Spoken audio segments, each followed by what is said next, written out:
creators corner, make we go, creators corner,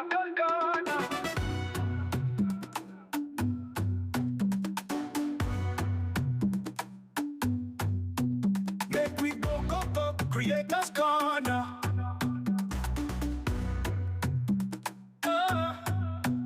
Make we go, creators corner. Make we go, creators corner, make we go, creators corner,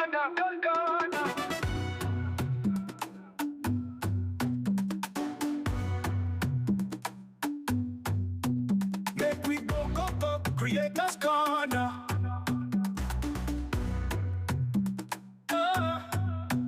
Make we go, creators corner. You're welcome to Creators Corner, your favorite space where creativity meets clarity and influence turns into impact. Now, let me ask you something. What are you building? Are you building or you're just busy?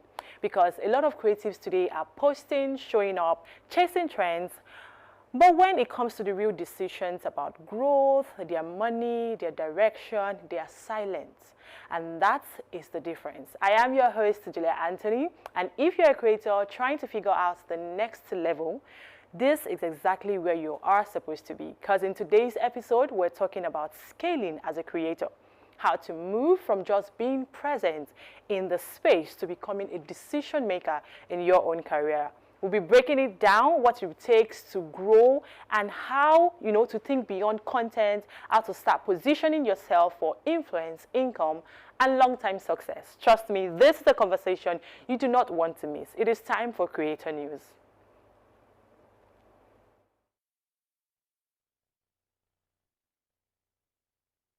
And this is a show where creators get seen, your work gets spotted. It's a hot seat, it's a fun place. You do not want to miss it. I'm going to be bringing different creatives from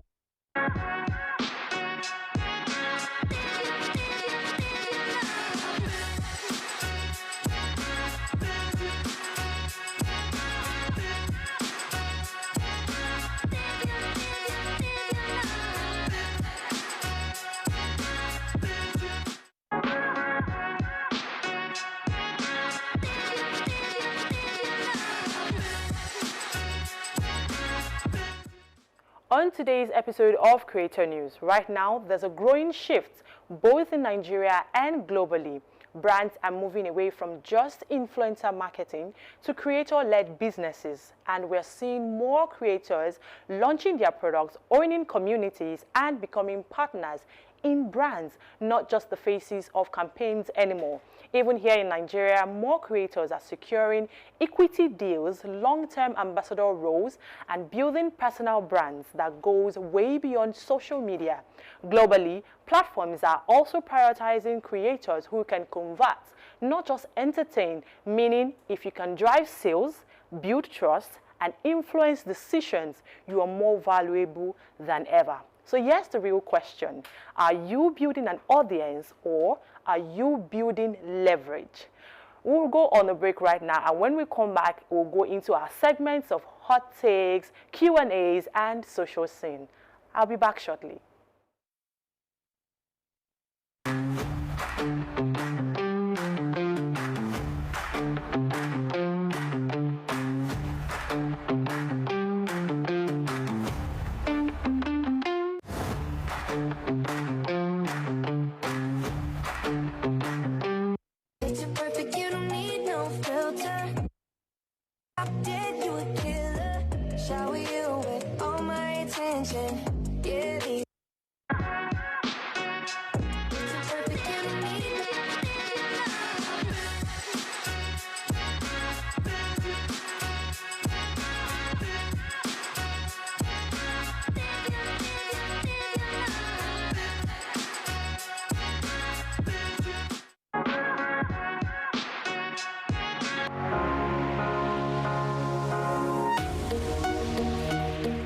Live from the heart of the action. Welcome to the nerve center of Next Level Broadcasting.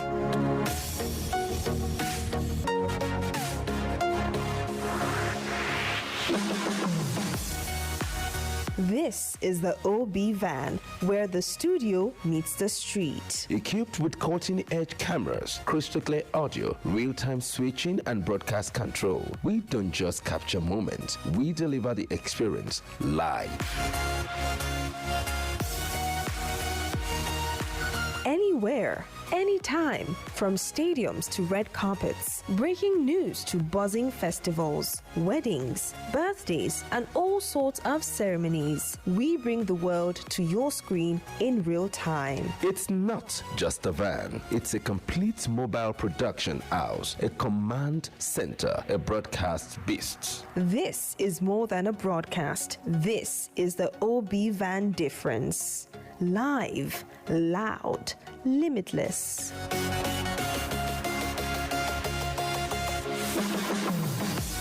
Ready to go live? Like never before. Book the OB van today and take your event to the world. One powerful broadcast at a time.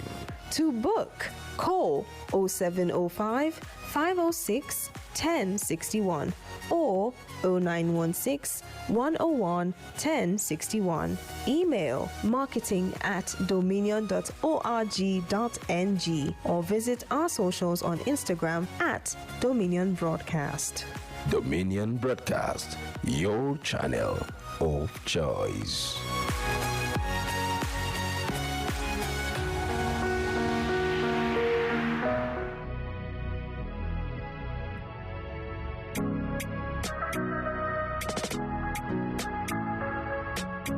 Need a professional?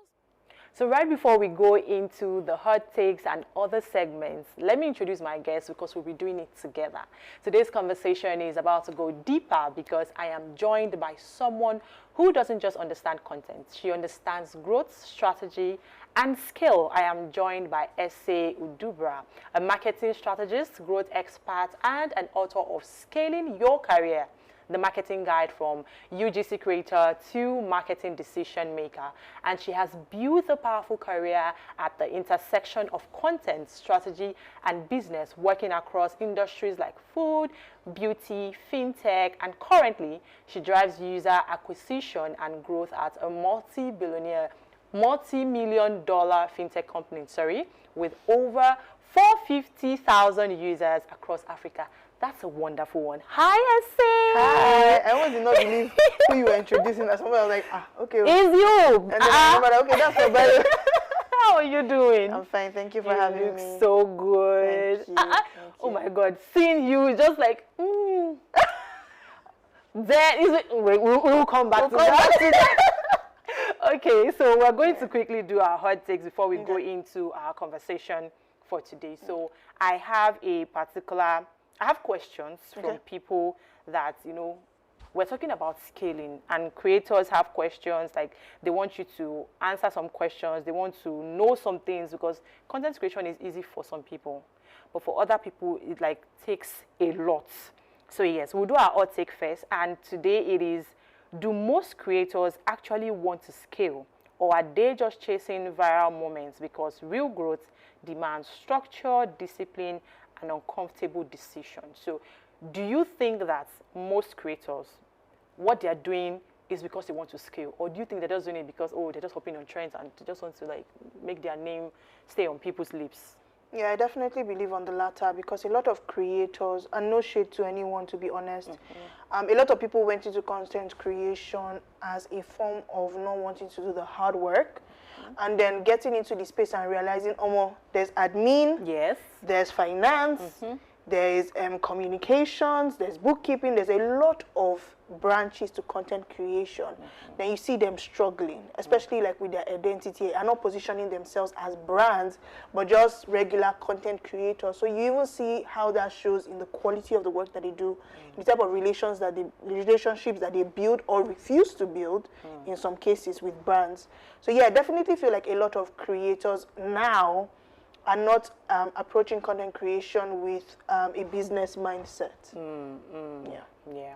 Okay, so on my own part, I also feel the same thing because there are some creators which I would not want to mention as well. Obviously. Once I see their content, I just be like, scroll because, okay, it's just viral moments. After that, there's nothing to take home, there's nothing to hold on to, and I just Yeah. feel like everybody just wants to trend, especially on this TikTok.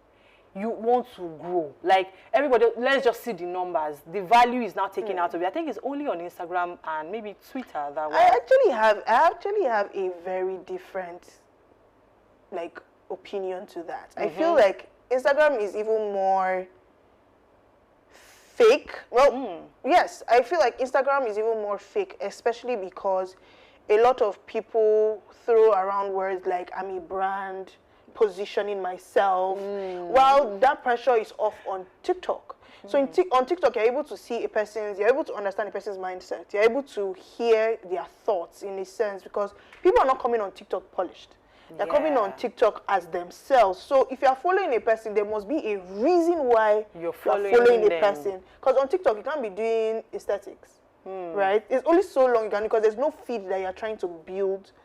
It's not like Instagram. The UI on Instagram is different from the UI on TikTok. TikTok does not promote feed templates and all of that, unlike Instagram. So Instagram, people are painting a perfect picture of what their brands are supposed to look like as opposed to TikTok. And I feel like there are a lot of people that, and I thank God that we are not limited to just having only content creators on these apps, because you see regular people that have regular 9 to 5 that don't consider themselves content creators are very interesting people to watch. Yes, actually. Right? So they're even the ones that you go to for. So there's a babe that just makes cocktails on TikTok for the fun of it. It's her regular day in the life, and she just makes cocktails. And she has not worked with any brands.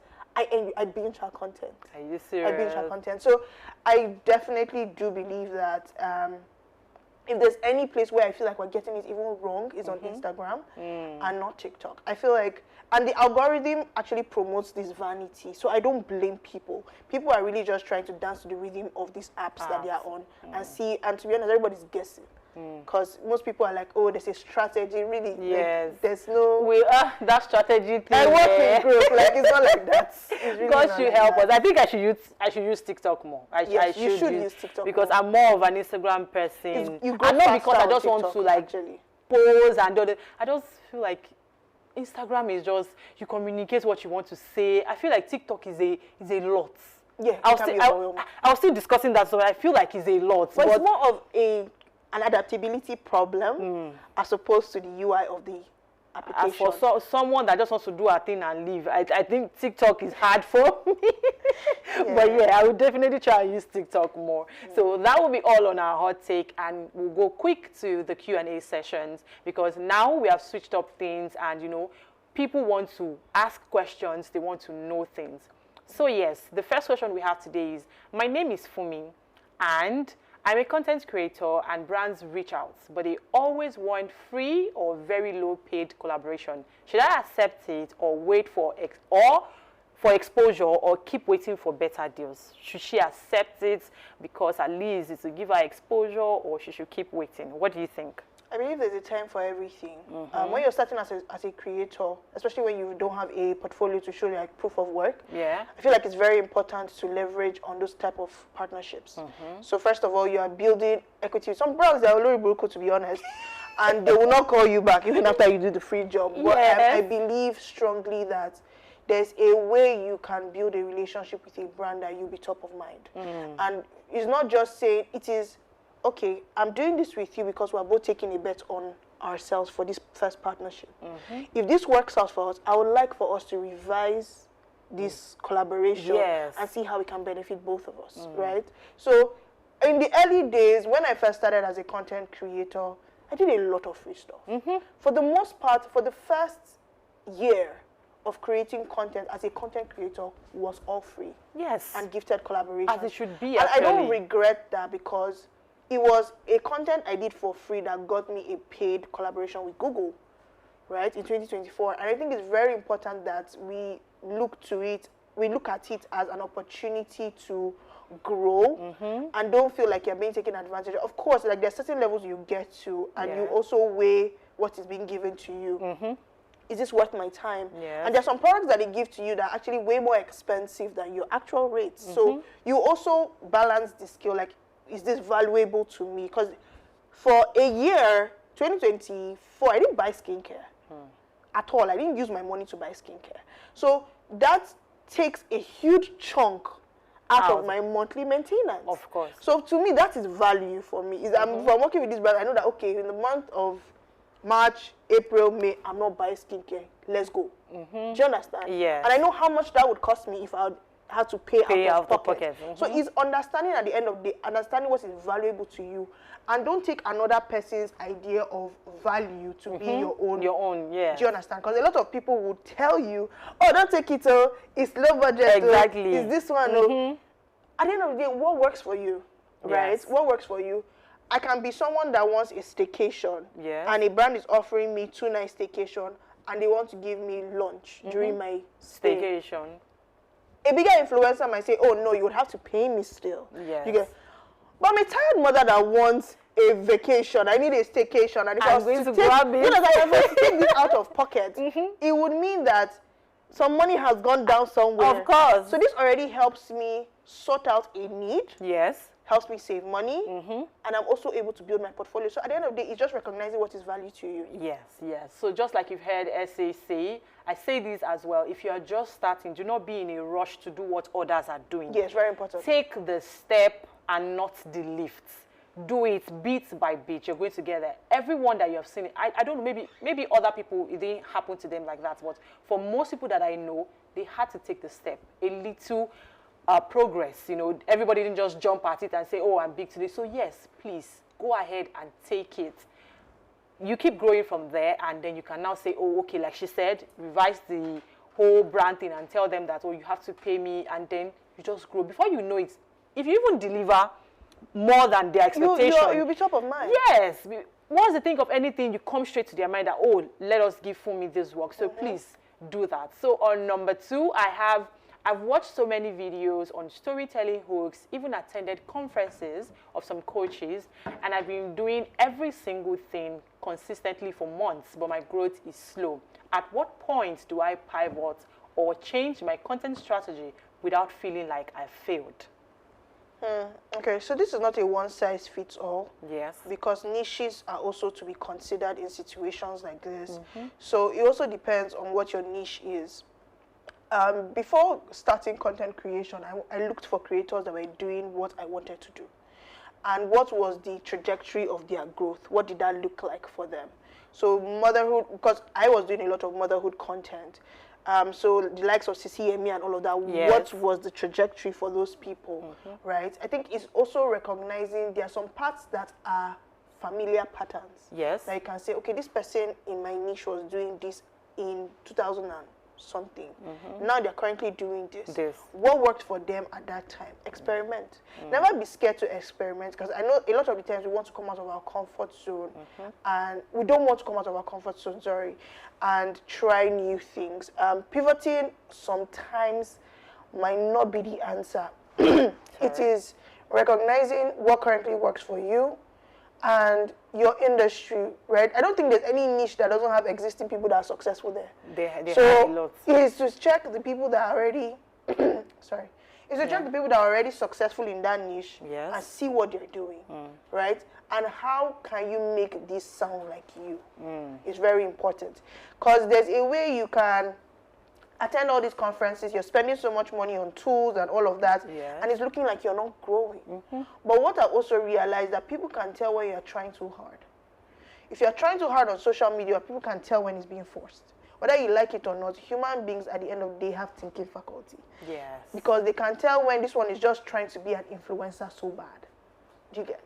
Unlike when you have embodied this as your craft and you approach it as a human being. So that is your BTS, your struggles, your stories. I don't post as much on social media ever since I lost my previous account, but I engage, my story views for the amount of followers I have is unreal. So don't sleep on your story post. That is where you engage with your followers. It's not every day you are posting. Even if it's every day you are posting, it's not every time you are indulging your followers. A lot of the things I post have nothing to do with comedy, but I post a lot of comedic things on my stories, and people like it. Sometimes if I don't post, I would say, exercising my free will type content on my stories, people are like, what's happening? Do you understand? So it's when you're able to build a community, even if tomorrow you pop up and say, I want to do tech, if you're coming from the beauty world, I want to do tech, your people will follow you. True. Because they are able to recognize something deeper than just your niche. They're able to recognize you, the human being. So I think if there's any pivot you should be considering making, is a pivot in your mindset, in not relinquishing where you currently are and seeing that, okay, there are people that have done this before, ahead of me. And I'm not saying you must pay for all the courses, because that's also a way that you can be losing money. I think that it's very important to strategize in research. So doing the research, which is a lot of painful work that most people try to avoid, that they end up buying courses that are not profitable to them. So do the hard work of doing your research. YouTube is free. Do the hard work of doing your research, and you will recognize that there are things that, okay, you try this today, you try this tomorrow.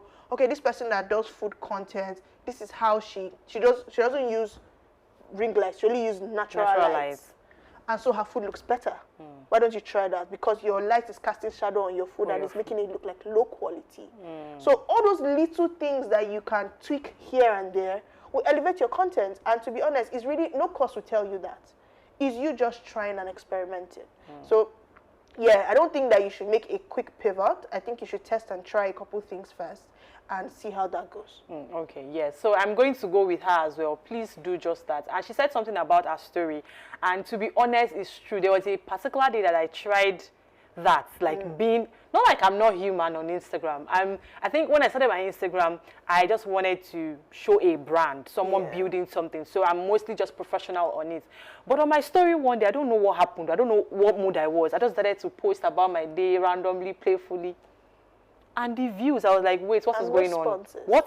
Someone even had to enter my DM and was like, this is what I want to say. In my mind, I was like, I want to see what today just happened like that, but it makes sense. Now hearing it from you, I think I'm going to be doing more of that. So, like she said, please try and do your research, try and, try little things. And the growth is not going to be like, oh, it is here. Just the little steps, and people will notice. Actually, they will notice that little growth. They will notice it, and you might not get that applause you're looking for quickly, but trust me, it would get to that time. So the last one that we have says, "Hi, my name is Fola, and I'm a multi-talented person. I do photography, video, social media management. Should I focus on one niche or push everything at once to make more money?"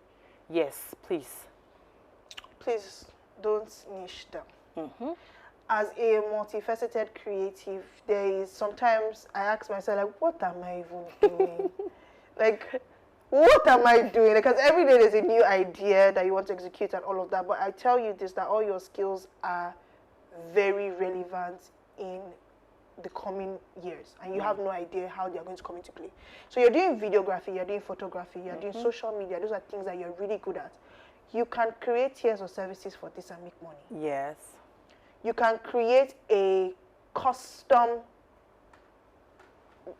boutique package for brands, for small businesses. That you do their photography for their products, you do videos for their products, and you handle their social media at a fee. Yes. And this is a valuable service in today's creative space. Do you understand? So if you're telling a brand, I can do your photography, your videography, your social media, and you don't need to be dealing with communication across 3 people. Yes. A brand that's serious about their growth will take it. Yes. Instead of paying different people's salaries, one person. One person that I know can deliver and is good at their job. Yes. Sure, let's go for it, right? So it's also ensuring that you are not trying to do, because to be honest, social media alone, while it is great, in today's economy, it's not it. A lot of brands are able to automate their social media responses and all of that. And I'm not saying that this role social media management is dead, because it's not. We still need human beings to come up with strategies and do, but with the rise of AI now, you have to offer more value than that to become a social media manager. And if you're a social media manager who does videography and photography, you're hot cake. Real hot cake. And you should not be approaching it with a small mindset at all. I think it's very important that you brand yourself. I think it's very important that you brand yourself, and yeah, create a list of services that you offer, different levels of it, different packages that brands can take advantage of, and you'll be good. Thank you very much for that. Oh my God, I enjoyed this. What if I told you people that from all the answers that she gave, I also picked one or two, because I also do a lot of things, and sometimes I just feel like, should I tone it down? Should I do a little of this? Should I shut this down? But hearing this, I think, makes a lot of sense. Even though I have tried as much as possible to also put my portfolio together to make sure that everything fits into one, but hearing this again just reassures. So please, if you're listening out there, please do not niche down. Don't just say, okay, let me just pick one side because someone is telling you to. Please be good at everything. Be a master of all, and make sure that you're doing it perfectly well, and your own people will find you. So quickly, let us go to the main conversation of today, which is scaling as a creator from standby to decision making rather. So I have a little question first. How did your journey go from becoming a creator to becoming a marketing strategist? How did it go from that? Okay, so I've always been a business person. So I started my first business. I started at 18. I was a makeup artist, even in uni. At the time, I used to make people up. I did not even go for my matriculation because I was doing people's makeup. So I always wanted money, do you get? So money was at the forefront of a lot of things. So how can I make money? How can I make money? And for me, what brands were offering at the time, even when I started content creation, brands were not collaborations. Yeah. So we were just doing content because, we like to do content. It was enjoying Snapchat it at the time. So I would do makeup tutorials on Snapchat, and people somehow just found my page, you get? And that was how we started. And I realized that if I was going to be spending so much time doing this thing, money has to come out of this. Yes, now. You get? And at the time, brands now started launching makeup palettes, because I started as a beauty creator. And then brands will launch makeup palettes. I'll use all my pocket money and buy. I will do makeup, and I'll tag the brands. And the brands will repost the content. And then it was a way to acquire new followers. And so at the time, that was the growth engine. At the time, you tag the brand reposts you, and then the brand reposts you, and then you now start growing from there. So for me, it was, if this can be a growth engine, it can be a money maker. Yes. How can we make money from this? A lot of brands were now reaching out to small creators. Or if you can create content for us, we'll give you makeup. And I was like, okay, there's a value exchange here. For this. So yeah, sure, let's do that. And then people now start having brand ambassador programs where you would join in. They'll give you a code. When people shop using your code, you make money. And it seemed great at the time, but it didn't seem like enough. And a lot was happening in that space where most of the brands at the time were not offering good money, and they were not respecting people's work. And for me, it was important that if I'm going to take my time and do this work, you're going to respect my work. And so I decided that if I had the opportunity to be part of the decision makers, I definitely will give room for creative freedom, for creative freedom, for people to do the right thing by creators. And so I saw an opportunity. I worked with a skincare brand. That was my first attempt at working with a brand full time. I noticed that they had engaged me for UGC, but I noticed that the frequency of their posting was slow. They were not posting as much on social media. So I reached out to the founder. I was like, what's happening here? I send content, but it takes a while for content to go up. Is there a gap here? And so that's one thing for me. I've always been someone who seeks out opportunities. If I see an opportunity, I will grab it. If I don't know how to do it, I'll go and look for how to do it to get it done. And so I saw the opportunity there. I had a conversation. And I went from being a UGC creator that was making 50,000 naira for 2 videos for the brand to earning 200K. In just 3 weeks. Wow. Yes. And it was from recognizing that there was a gap. I was like, okay, you like my content. You use my content to promote, to do ads. So obviously you like the quality of my work. Yes. How about I come in in-house, to them it made sense because look at the math. Yes. They are getting more for less. less, Because yes. if they had to pay me for all the videos that I will make for them in a month to actually boost their social media, it will be almost 400,000 naira a month. And now Yeah. you're getting me for half of the price. So to them, it seemed like a steal, but for me, it was an opportunity to step up. And from there, I now grew to becoming the brand marketing manager because Wow. I saw another gap. And the gap was that we were not working with enough creators to boost the messaging of the brands. A lot of brands were doing gifted collaborations. But who knew about us? Where were the creators? Who could find the brand? Where can they find the brand? And that was when I was like, you know what? Let's create a creator program where we send them products and they give us feedback about the product. And that was how that singular idea now promoted me to marketing manager at the skincare brand at the time. So yeah, that's pretty much the trajectory of my Of your growth. growth. Yeah. And I love that. This just, it teaches one thing, that you should try as much as possible to put your brain and your mind into whatever you're doing. Because if you are just focused on the part that you want to just create videos for them and nothing concerns you with how their posting is, you wouldn't be here today. Obviously. And another thing that I'll just tell you out there is, if you find yourself doing something, do it wholeheartedly. Do it like it's yours. Because when you do it like that, you'll be able to see some little opportunities where you can pitch in, and before you know it, you get something. It might not be money. It might be a position. It might be like a referral. You just get something out of it. So please, if you're out there and you're listening, and you're doing something, please make sure that you're putting your eyes on the ground. You're putting your ears down. You're looking for, maybe there's a loophole, let me fix it, and you might just pivot. People actually get lucky. So my next question is, at what point did you realize that creating content alone wasn't enough? You needed to be bigger before your pivot. Was it still because you needed money, or you just wanted more? So I wanted more in the terms of wanting more for creators.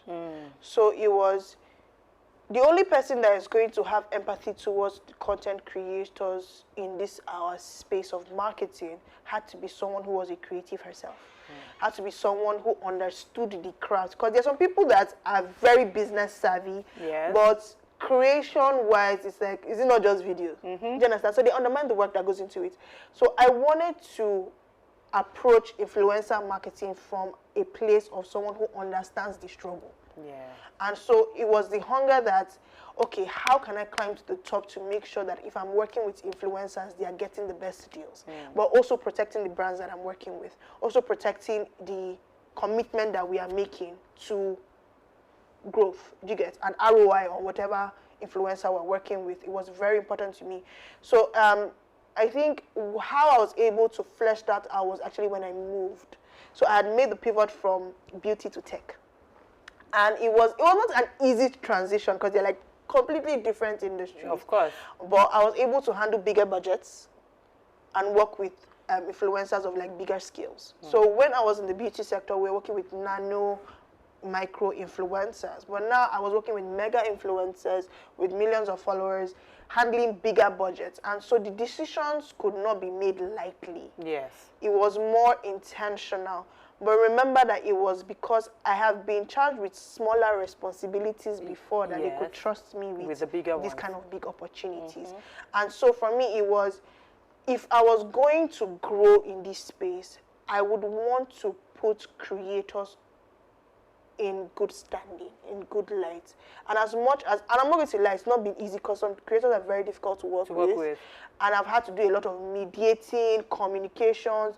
So I even had to threaten somebody with lawyer one time.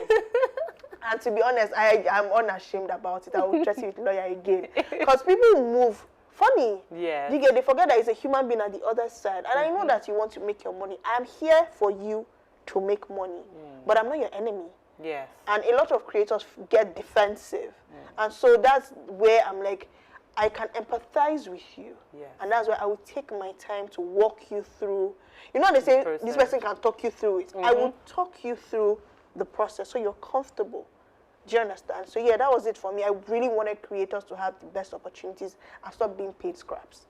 That's a nice one. So, for someone listening out there and they are feeling stuck as a creator, what are they likely doing wrong for them to feel that way? I'll say you're putting your eggs in one basket. That's one. In today's world, you can't put your eggs in one basket because a lot of the platforms that we are building on are not our own. Yes. Tomorrow your account can be taken down. My account was taken down. Tomorrow you can lose followers because True. of one scandal. Nothing is permanent. And so what I would say gives you some level of safety is having a 9-to-5.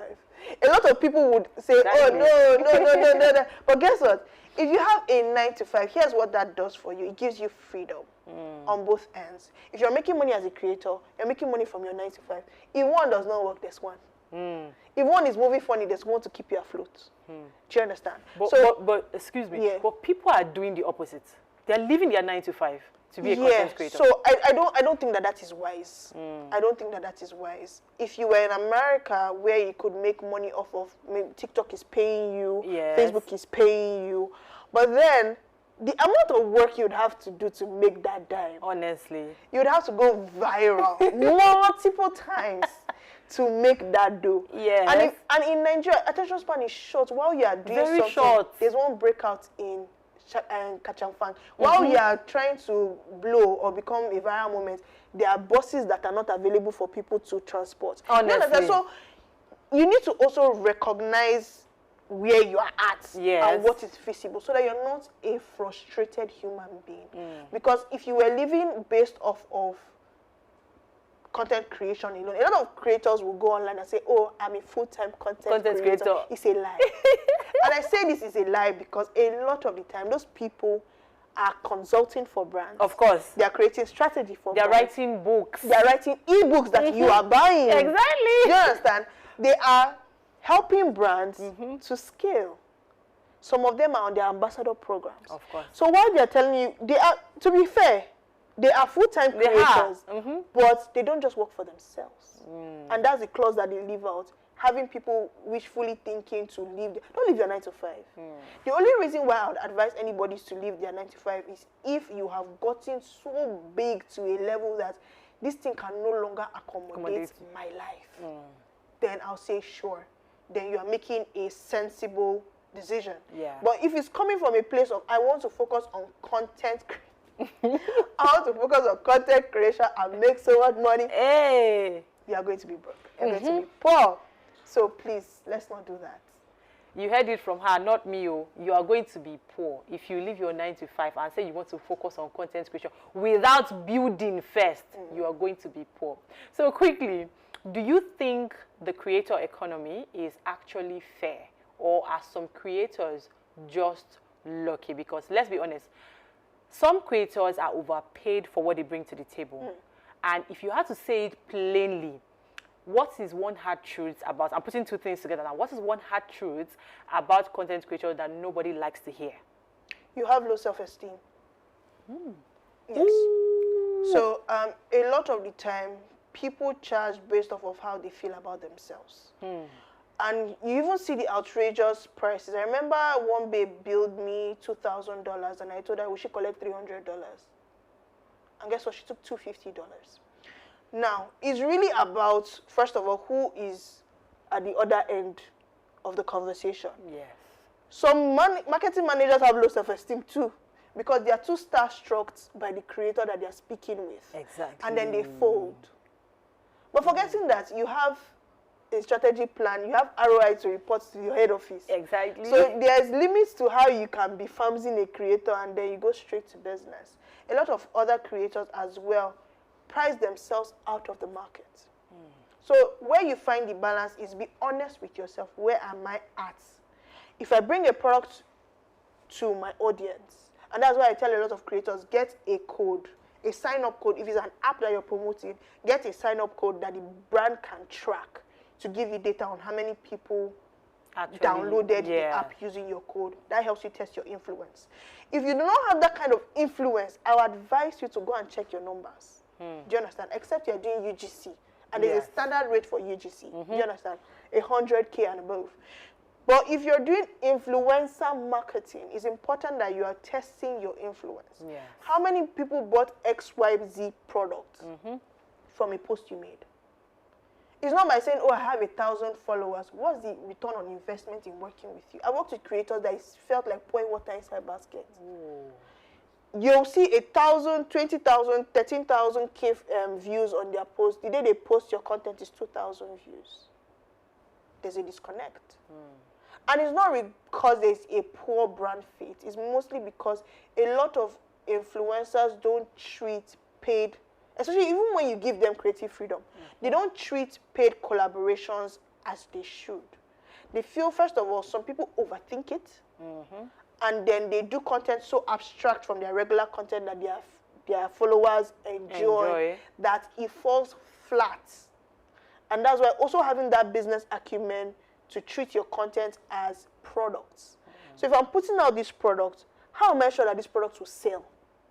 A lot of people just do the content just so that they are giving the deliverable. I've delivered the content. Will this content sell? Having that mindset also allows you think about how you want to position the brand in the product that you are selling. Are you posting it just for posting sake, or they've given me money, let me just post for posting sake? And some people, once they post once, they don't post again. You are doing yourself, you're not doing me as the brand. Because me as the brand, I'm seeing that, okay, I worked with this person and there was no return on investment. They did not repost this content after the one time that they posted it. And we did not get any interaction, feedback, or save at all from this post. There's no reason why I should work with this creator again.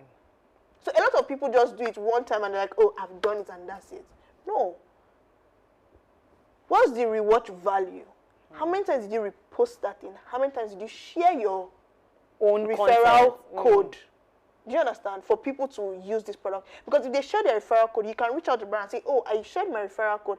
I will like the data on this. How many people actually bought the product using my link? Or you request that a dashboard is created for you to see. It is treating your creative process as a business. Because if you're able to test your influence, imagine I put out a post now and 1,000 people buy using my referral code. They don't bond that brand where the next time to come to give me the same amount of money. Do you understand? You have to hop it. You have now built your bragging rights. Yes. That, I gave people 1,000 this evening. Next time I'm coming, you guys better come correct. True. And they have seen proof of your work, and they will come correct. Except the brand just don't like their self. They will come correct. Do you understand? And I feel like a lot of creators are not seeing content like that. Yes. They're just seeing it as piece of content and just push. A brand that is collaborating with you wants value. And while you say, oh, do you know how much time it takes me to produce content? I'm a creator. I do ideation, I do execution, I do editing, I do strategy.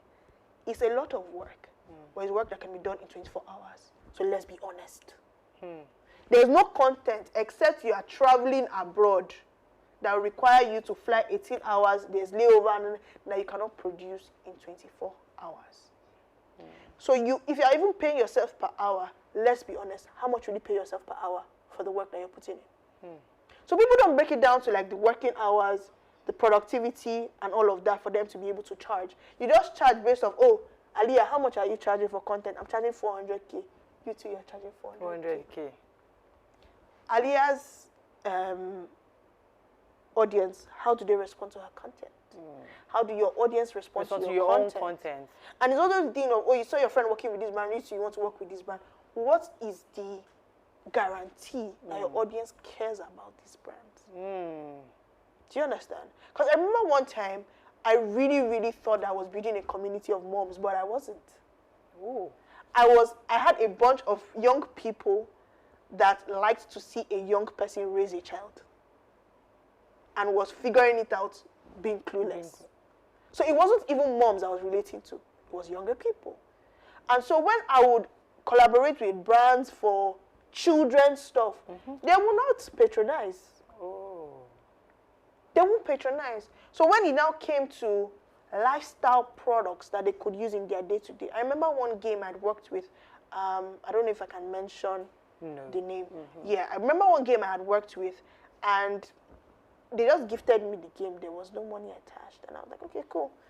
Anyways, my siblings were around. I was like, let's play the game. We did the content. The content was one of my highest viewed contents. Wow.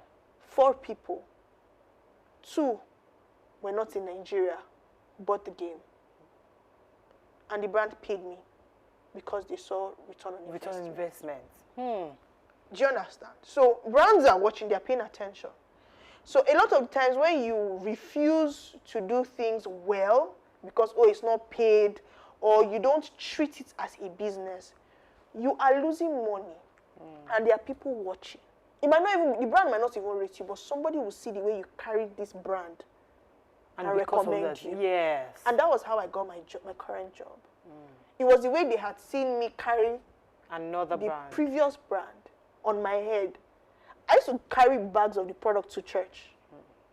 I could have ended my day after 5 o'clock Friday and go about my life, nothing Yes. concern me. I'd carry bags of the products to church to sell. And it was not, yes, I believed in the product, but at the end of the day, it was relationship for me. Do you understand? So, like, how are you building relationships, especially in an industry that thrives off of relationships?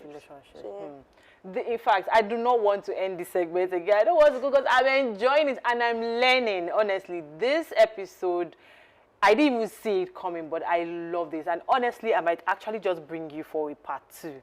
Because, because I am learning as well. So, quickly, let's do a game before we go. Because we have a lot of questions, but time is not on our side right now. So, the first game that we'll be doing, hot seats. Look at me. Look at my eyes like this. In case anybody in the audience wants to give you expo, my eyes like this. So, first one actually is, would you rather be rich or famous or struggling? Which of the 3? Rich, famous, or struggling? You have to just pick one. Rich, what else is famous to do? Yeah, sure. Yes. You just want to have money. I just want to have money. You said it before, Seth, that I like money. Like, I just want to have money. Okay, so which country has the largest population in the world right now? China, India, or USA, or Indonesia? India. What does WWW stands for? World Wide Web. Of course, you definitely know that. Because if you do not know it, I'll be looking at you funny. Okay, so which Nigerian artist was the first to win a Grammy Award? Burna Boy, Wizkid, Tems, or D'banj? It was Wizkid before Burna Boy. Are you sure? I mean, Are you very sure? so Wizkid, it was a joint project. I think it was the album he was featured on. So I think Beyonce's album, The first ever. Oh. Ah, God. The first ever. Burna Boy. You're sure? It's not It's Burna not Boy. Burna Boy. I know it's not Burna. It's D'banj because he was part of a group in 2011. And they won a Grammy. Yes. That's interesting. I never heard of that. Okay, so what is the capital of Canada? Toronto, Vancouver, Ottawa, or Montreal? Toronto. Are you sure? I'm not sure. I'm not gone yet, but Toronto. Okay, so it's Ottawa. Can you imagine? Okay, so which planet is known as the red planet? Venus, Mars, Jupiter, or Mercury? The red planet. That's in hard though. Olodo. She said Olodo. After this, we'll be wrapping it up. Mars. So, oh! Okay, so this is where we draw the curtain on this episode.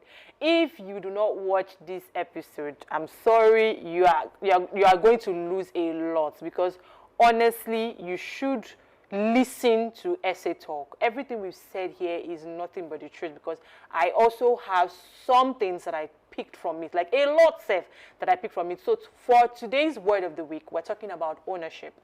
So the moment you stop waiting to be chosen and start positioning yourself to be needed, everything changes. Ownership is what turns content into currency and creators into decision makers. So as you step into this week, I want you to sit with this. Are you building visibility or are you building value? Because one gets attention and the other builds legacy. This is Creators Corner with Julia Anthony, and you can find me on any social media platform at the Julia Anthony brand. I'll see you next time. Bye.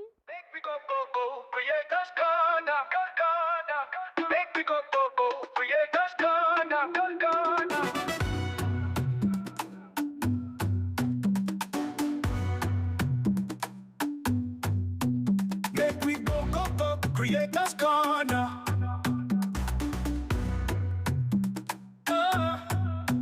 Make we go, go, go, Creators Corner.